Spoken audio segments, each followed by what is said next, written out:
असावधानता हेतु ट्रक्रु तलू खसी पड़े प्रभु गणेश। आसतु जानिबा यार सर्विसेस खबर विषय में। मध्य प्रदेशर ग्वालियर रे प्रतिष्ठा हेबाकु जाउथुबा भगवान गणेशଙ୍କ प्रतिमा रास्तार पड़ जाइथिला।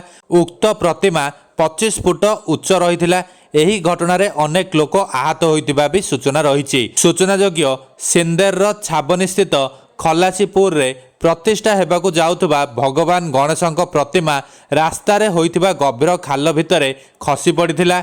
कारण गणेशଙ୍କ प्रतिमा थिबा ट्रकर चक्काटी रास्तार खाल फसी जाइथिला। फल ट्रक उपरे गणेशଙ୍କ प्रतिमा धरी जाउथुबा लोके भारसाम्य रक्षा करि पारि नथिले ओ तळकु खसी पड़िथिले। तांको सहित भगवान गणेशଙ୍କ प्रतिमा भी खसी पड़िथिला। एही समय रे शोभायात्रा रे चालुथुबा लोकमाने मध्य आहत होइथिले। एही घटना परे रास्ता को संपूर्ण भावे अवरोध करा जाइथिला। आहत लोकंकु संगे संगे घटनास्थल उद्धार करी चिकित्सा पई डाक्तरखाना रे भर्ती करा जाइथिला। एही घटना संपर्क में सूचना पाइबा परे पुलिस घटनास्थल में पहुंची उक्त अंचल में फोर्स मुतयन करथिला। एक क्रेन साहाय्य रे क्षतिग्रस्त गणेशଙ୍କ प्रतिमूर्ति को रास्तारू उठा जाइथिला। एही घटना को नहीं स्थानीय अंचल में लोके असंतोष व्यक्त करिसंती।